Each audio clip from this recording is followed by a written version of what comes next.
দেখেছেন কখনো? অনেকেই নিশ্চয়ই বলবেন, আরে আমি তো ভূতেই বিশ্বাস করি না, ভূত ধরার মেশিন আবার কোত্থেকে আসলো? তবে জেনে রাখুন, ভূত ধরারও মেশিন আছে, কিন্তু ভূত কি জিনিস সেটা আগে বুঝতে হবে। ভূত কি আত্মা, প্রেতাত্মা, খারাপ জিন, শাকচুন্নি, এগুলোই কি ভূত?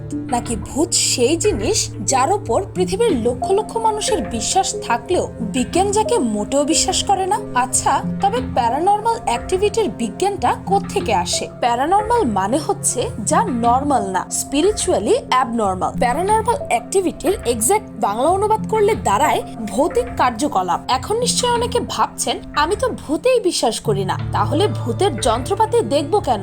দেখার কারণ হচ্ছে, ভূতে যে আপনি বিশ্বাস করেন না, সেই ভূতে কিন্তু পৃথিবীর লক্ষ লক্ষ মানুষ বিশ্বাস করে। আর এই নিয়ে সায়েন্টিফিক্যালি দাবি করারও অনেকেই আছে। প্যারানর্মাল অ্যাক্টিভিটির নাম ভাঙিয়ে কিন্তু দিব্যি ভূতের সাথে বিজ্ঞানের তুলনা করতে অনেকেই পিছপা হন না। আর পিনিক পায়ের আজকের পর্বে আপনাদেরকে এমন কিছু তথ্য জানাবো, যে তথ্যগুলো শুনে যারা সমাজ সচেতন আছেন তাদের মধ্যেও কনফিউশন তৈরি হবে। তৈরি হওয়ার কি আছে, তৈরি হয়েই আছে। আর এই তথ্যগুলোর মধ্যে কিছু কিছুর ব্যাখ্যা আছে, আবার কিছু কিছুর ব্যাখ্যা নেই। তবে এই তথ্যগুলো সত্যি অদ্ভুত আর গা ছমছমে, আবার কিছু কিছু বিজ্ঞানসম্মত।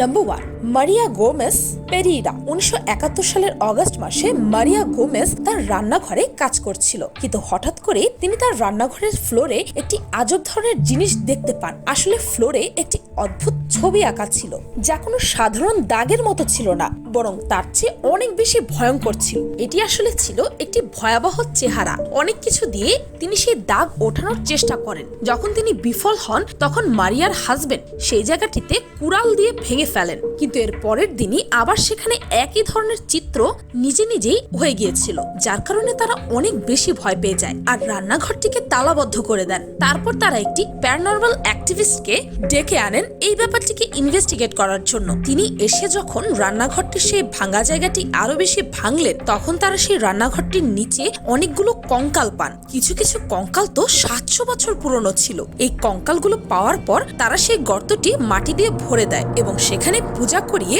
জায়গাটিকে শুদ্ধ করানো হয়। কিন্তু এর পরদিনই সেই রান্নাঘরে একটা নয়, বরং 5-6টার মতো ভয়ঙ্কর চেহারা আবার অ্যাপিয়ার হওয়া শুরু হয়। এরপর থেকে সেই রুমটি একেবারে চিরকালের মতো তালাবদ্ধ করে দেওয়া হয়। এই সত্যিকারের কাহিনীতে যে মহিলাটি ছিলেন, তার পুরো নাম ছিল Maria Gomez Pereira. Number 2, alien hand syndrome. কোনোভাবে মাথায় আঘাত পেয়ে মস্তিষ্কের ফেটাল লোব, প্যারাইটাল লোব বা অক্সিপিটাল লোব ক্ষতিগ্রস্ত হলে, কিংবা ব্রেন সার্জারি, স্ট্রোক, মস্তিষ্কে ইনফেকশন, টিউমার ইত্যাদির কারণে এমনটা হতে পারে। আবার যেসব নিউরোলজিক্যাল রোগে মস্তিষ্কের কোষ মরে যায়, যেমন অ্যালজাইমার, এসব রোগের জন্য এলিয়ান হ্যান্ড সিনড্রোম দেখা দিতে পারে। এই ভয়ঙ্কর রোগটি হলে আপনার নিজের হাতের ওপর নিজেরই কন্ট্রোল থাকবে না। আপনার একটি হাত আপনার ইচ্ছার বিরুদ্ধে যে কোনো কিছু করতে পারে, এমনকি আপনার নিজেরই হাত আপনার নিজেকে খুনও করে ফেলতে পারে। মনে হবে যেন এটি অন্য কারো হাত। আর এই রোগটি হলে অনেকে তো এটাও বলে যে এই রোগের কারণে আপনার একটি হাত নিজে থেকে ডিসিশন নেওয়া শুরু করে, যা সত্যি ভয়াবহ। নাম্বার 3, মামি। চীনের হিমান প্রদেশে পাহাড়ি এলাকায় একটি জাদুঘর আছে, যেখানে অনেক দামি পুরাতন নিদর্শনের সাথে মামিও রাখা আছে। তবে এটি যে সে মামি নয়, রহস্যময় এক মামি। এই মামিটি 2000 বছর পুরনো একটি মহিলার মামি, যার নাম ছিল জিনজুই, যাকে লেডি ডায়ার নামেও অনেকে চেনেন। এই মামিটি বিজ্ঞানীদের ঘুম হারাম করে রেখেছে।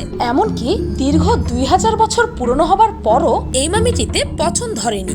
এমনকি এর চামড়া এখনো নরম আছে। শুধু তাই নয়, এর মাংসপেশি এখনো আগের মতোই আছে। অভ্যন্তরীণ সব অঙ্গ অপচনশীল অবস্থায় আছে। অনেকে তো বলেন এই মমির রক্তনালিকাও আগের মতোই নাকি আছে। এমনকি কিছু কিছু রক্তনালিকার মধ্যে রক্তও আছে, এবং সেদিক দিয়ে নাকি এখনো রক্ত প্রবাহিত হয়। ওনাকে আসলে এক ধরনের বিশেষ লিকুইডের সাহায্যে মামি করা হয়েছিল। কিন্তু 2000 বছর পুরনো সেই স্পেশাল লিকুইডে আসলে কি ছিল, সেটি আজকের এই উন্নত যুগের বিজ্ঞানীরাও খুঁজে বের করতে পারেনি। অদ্ভুত, তাই না? Number 4, X-Men. 1918 সাল থেকে 1919-এর মধ্যে একজন এক্সম্যান ছিল, আর উনি খুব গান পাগল ছিলেন। গানের পাগল বলতে জ্যাজ মিউজিকের পাগল, কিন্তু তিনি ছিলেন একজন ভয়াবহ সাইকো। যাদের বাসায় জ্যাজ মিউজিক বাজানো হতো না, তিনি তাদেরকে গিয়ে মেরে ফেলতেন। একবার অ্যানাউন্স করা হয়েছিল যে এক্সম্যান তাদেরকে মেরে ফেলবেন যারা কিনা জ্যাজ মিউজিক শোনেন না, বা তাদের বাসায় এই মিউজিক সর্বদাই বাজবে না। আর আপনি জানলে অবাক হবেন যে ঠিক তেমনটাই হয়েছিল। তিনি অনেককেই এই কারণেই মেরে ফেলেছিল, জাস্ট বিকজ তাদের বাসায় সেই মুহূর্তে জ্যাজ মিউজিক বাজছিল না। 2018 সালের মার্চে আর নিউ অরলিয়ান্সে এমনটাই ঘটেছিল। অনেকে ওনাকে অতি প্রাকৃতিক জীব বলেও ভাবতেন। নাম্বার 5, কোটার ডিলিউশন। এটিও এক ধরনের মানসিক রোগ, যেখানে রোগী এটি বিশ্বাস করে যে সে আসলে মৃত, অর্থাৎ তার ভেতরের অঙ্গ প্রত্যঙ্গ সব গলে গেছে, পচে গেছে, তার জীবন এখানেই শেষ। নিজেকে অনেকটা জম্বি মনে করতে থাকে। এইসব রোগীকে লক্ষ্যবারও যদি আপনি বোঝানোর চেষ্টা করেন যে না আপনি সুস্থ আছেন, তারপর সে ভাবতেই থাকে যে তার ভেতরের বডি পার্ট গুলো সব গলে গেছে, নষ্ট হয়ে গেছে, আর সে একটি জিন্দা লাশ। ভাবতে পারছেন কতটা ভয়াবহ এই রোগ? Number 6, Mount Everest. Mount Everest জয় করার স্বপ্ন অনেকেরই আছে, কিন্তু যাদের কাছে প্রপার সেফটি থাকে না, তারা অনেকেই সেখানেই মারা যায়। তখন তাদের লাশ কেউ সেখান থেকে উদ্ধারও করতে আসে না। এমনকি এটা নিয়ে তেমন ভাবে কারো কোনো মাথা ব্যথাও নেই। মানুষ এখানে মরে পড়ে থাকে, কেউ ওঠাতেও চায় না। ধরতে গেলে এটি একটি মৃত্যু ফাঁদি বলা চলে। এটি মৃত্যু ফাঁদ জানার পরও মানুষ সেখানে বারবার যায়। প্রতি বছর কত মানুষ এখানে মারা যায় তার কোনো হিসাবই নেই। কিন্তু একবার ভেবে দেখেছেন কি এই মৃত্যু ফাঁদে পা দেওয়ার মানেটা কি? জেনে শুনে আপনি শুধু শুধু কেন নিজের জীবন নিয়ে নিশ্চিত ছিনিমিনি খেলতে যাবেন? কি এমন নেশা, যে নেশায় পড়ে মানুষ নিজের জীবনের কথাও ভাবে না? আমার মতে এই মাউন্ট এভারেস্ট আরোহণের ব্যাপারটাই ব্যান্ড করে দেওয়া উচিত। কেননা যেখানে নিশ্চিত মৃত্যু ফাঁদ, সেখানে মানুষকে প্রতিনিয়ত উৎসাহিত করা হচ্ছে এভারেস্ট জয় করার জন্য, যা আমার নজরে সত্যি ননসেন্স। Number 7, dancing plague. 1518 সালের জুলাই মাসের ঘটনা। মিসেস ত্রোফিয়া নামের এক নারী হঠাৎ নাচতে শুরু করেন। কিছুতেই তার নাচ থামছিলই না। এক সপ্তাহ পর আরো 34 জন ব্যক্তি তার সঙ্গে নাচতে শুরু করে। এক মাস পর শত শত মানুষ সেই অবিরাম নাচে যোগ দেয়, যাদের মধ্যে ক্লান্তি, হার্ট অ্যাটাক ও উচ্চ রক্তচাপে প্রাণ হারায় 400 জন ব্যক্তি। এক মাস ধরে অবিরাম নাচতে থাকা কোনো ব্যক্তির পক্ষেই সম্ভব নয়, তাই এর যথাযথ ব্যাখ্যাও বিজ্ঞানীরা দিতে পারেনি। আসলে এটি ইতিহাসের একটি ভয়াবহ মহামারী ছিল, যা কিনা একজন মানুষ থেকে অন্য মানুষের মধ্যে সংক্রমিত হচ্ছিল। এই রোগে আক্রান্ত মানুষেরা শত অনিচ্ছা সত্ত্বেও নিজেদের নাচ থামাতেই পারছিল না। ক্লান্তি, অনিচ্ছা, রোগবালাই, ক্ষুধা, তৃষ্ণা এসব কিছুই মানুষের নাচ থামাতে পারছিল না। অর্থাৎ আপনি চাইছেন না যে আপনি নাচবেন, কিন্তু আপনি অবিরত নাচতেই আছেন। আপনার হাত পা নিজে নিজেই মুভ করছে। এই ভয়াবহ রোগে আক্রান্ত মানুষেরা ততক্ষণ পর্যন্ত নাচতে থাকতো যতক্ষণ না তারা ক্লান্তি, ক্ষুধা বা অন্যান্য রোগের কারণে মারা না যায়। ভাবতে পারছেন? যাকে বলে একেবারে মৃত্যু অবধি নাচ। এই ডান্সিং প্লেগ নিয়ে পিনিক পায়ের আলাদাভাবে একটি বিশেষ ভিডিও আছে। সেই ভিডিওটির লিংক এই ভিডিওর ডেসক্রিপশনে পেয়ে যাবেন। নাম্বার 8, ঘাম। একজন স্বাভাবিক মানুষ পুরো এক বছরে যে পরিমাণ ঘামে, সেটা যদি আমরা মাপি তাহলে বুঝতে পারবেন যে এক বছরে একটি মানুষ মোট 26 গ্যালন ঘাম উৎপাদন করে। ভাবতে পারছেন? 26 গ্যালন। অনেকে নিশ্চয়ই এটি কল্পনাও করতে পারেনি। Number 9, Beirut explosion. Beirut explosion সম্পর্কিত সবাই কম বেশি জানেন। এটি কিভাবে হয়েছে, কেন হয়েছে তাও জানেন, কিন্তু একটি ঘটনা ঘটেছিল যার নাম ছিল টাঙ্গুস্কা ইভেন্ট। এটিও একটি এক্সপ্লোশন ছিল, কিন্তু এটিকে এক্সপ্লোশন আউট অফ নোওয়্যার বলা হয়। 1908 সালে 30 জুন সকালে এটি হয়েছিল, যা জাপানের ভয়াবহ বিস্ফোরণগুলোর থেকেও অনেক বেশি শক্তিশালী ছিল, যার কারণে এটি জঙ্গলের 80 মিলিয়ন গাছ পুড়িয়ে ফেলেছিল। বিজ্ঞানীরা আজও বের করতে পারেনি যে এটা কিভাবে হয়েছিল, কিন্তু এই ঘটনা ঘটার পরের দিন আকাশে একটি নীল রঙের আলো দেখা গিয়েছিল। বিজ্ঞানীদের ধারণা আকাশ থেকে হয়তো কোনো উল্কাপিণ্ড পড়ার কারণে এমনটা হয়েছে, কিন্তু তবুও তারা শিওর নয় বা এর কোনো প্রমাণ পাওয়া যায়নি, কেননা ঘটনাটি ঘটার পরে সেই ঘটনাস্থলে কোনো উল্কাপিণ্ডর ধ্বংসাবশেষ পাওয়া যায়নি।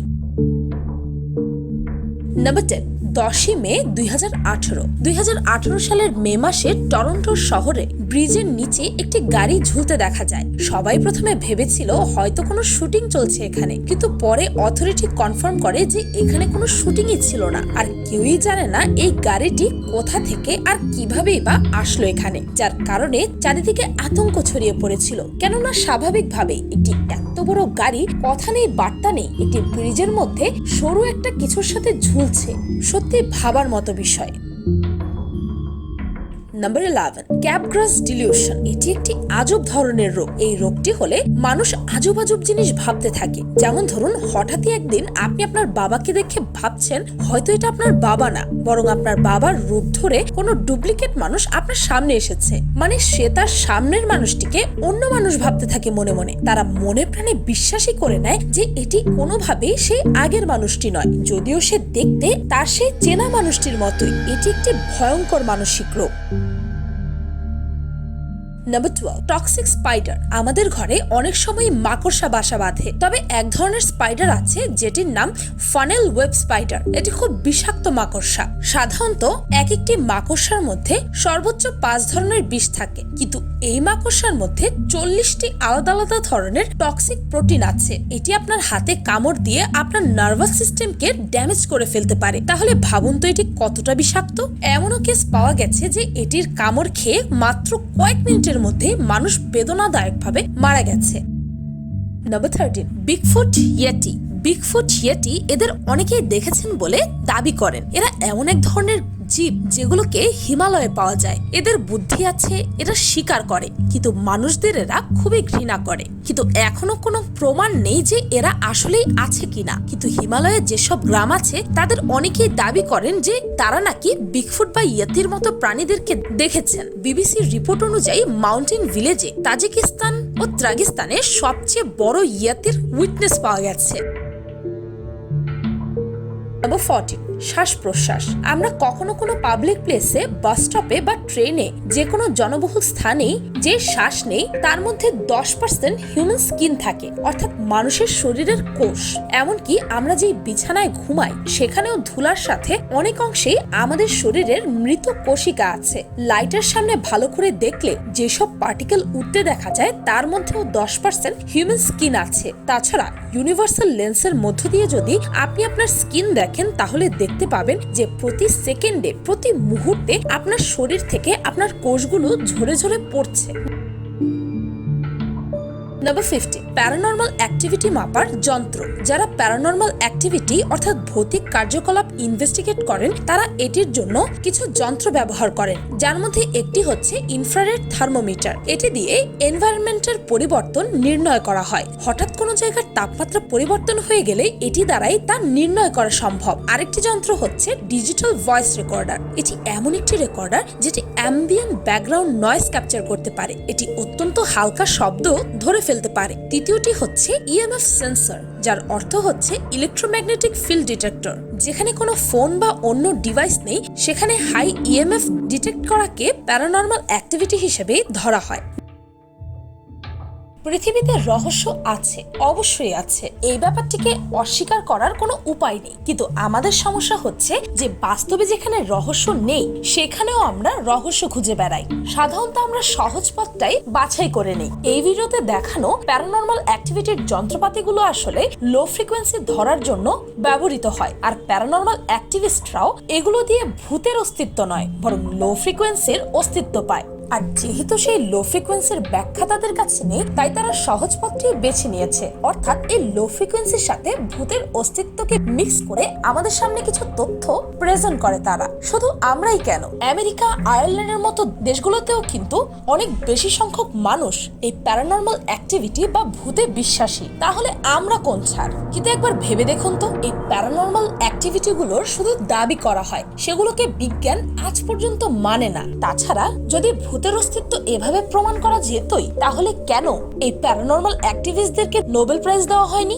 আসলে এই প্যারানর্মাল অ্যাক্টিভিস্টরা আমার মতে হচ্ছে ডিজিটাল যুগের পীর ফকির। তারা শুধুমাত্র কিছু তথ্য দেয়, যে তথ্যের কোনো কনক্লুশনে আজ পর্যন্ত কেউ আসতে পারেনি। এগুলোর উপর বিশ্বাস করতে চাইলে বিজ্ঞানের অনেক ব্যাখ্যাও এসে পড়ে এখানে। তবে অনেকেই তো লজিক্যাল জিনিসেও আধ্যাত্মিক ব্যাপার ঢুকিয়ে দিতে চায়, যা কিনা খারাপ ব্যাপার। কেননা এমনটা করতে থাকলে রিয়েল লাইফেও কিন্তু আমরা অপ্রমাণিত জিনিসগুলোর উপরে বিশ্বাস করতে শুরু করব, যা আমাদের জন্য মোটেও ভালো হবে না। এখন নিশ্চয়ই অনেকে ভাবছেন যে ভূত তো আছে, আবার অনেকের মাথায় আছে যে না, ভূত নেই। যে যাই বলুক, যত প্রমাণই দেখ, ভূত আসলে নেই, এরকম ক্যাটাগরিতে আমিও পড়ি। তবে আমি আপনাদের কারো চিন্তাধারাকে চেঞ্জ করতে পারবো না। আফটার অল, আমেরিকার মতো উন্নত দেশে যেখানে 30 থেকে 40% মানুষই ভূতে বিশ্বাস করে, সেখানে আমরা কোন ছাড়? তবে অন্তত আমি সেদিনই ভূতে বিশ্বাস করব যেদিন প্রকৃত বিজ্ঞান দ্বারা ভূতের অস্তিত্ব প্রমাণিত হবে। আর যেদিন এরকমটা হবে, কথা দিচ্ছি, সেদিন সবার আগে পিনিক পাই সেই বিষয়ে আপনারা ভিডিও দেখতে পাবেন। আর বাই দিস টাইম আপনারা কি ভাবেন, ভূত আছে নাকি নেই? যদি আপনার মনে হয়ে থাকে যে আছে, তাহলে কেন, যুক্তি কি? আর যদি মনে হয়ে থাকে নেই, তাহলেও তার যুক্তি কি? যদি তা আমাদের সাথে শেয়ার করতে চান, তাহলে কমেন্টে জানাতে পারেন। আর পিনিক পাই চ্যানেলটিকে সাবস্ক্রাইব করে বেল আইকনে অল নোটিফিকেশনস অন করতে ভুলবেন না যেন। শুধুমাত্র এভাবে পিনিক পাইয়ের প্রতিটি ভিডিওর নোটিফিকেশন আপনার কাছে পৌঁছে যাবে। আর হ্যাঁ, পিনিক পাই চ্যানেলে ইন্টারনেট জগতে ভূতের অস্তিত্বকে প্রমাণ করে এমন অনেক ভিডিওর ব্যাখ্যা সহ এবং প্রমাণ সহ রহস্যভেদ করে দিয়েছি। সেই ভিডিওগুলোর লিংক এই ভিডিওর ডেসক্রিপশনে দিয়ে দিলাম। আজকের মতো পর্যন্তই, দেখা হচ্ছে পরের ভিডিওতে।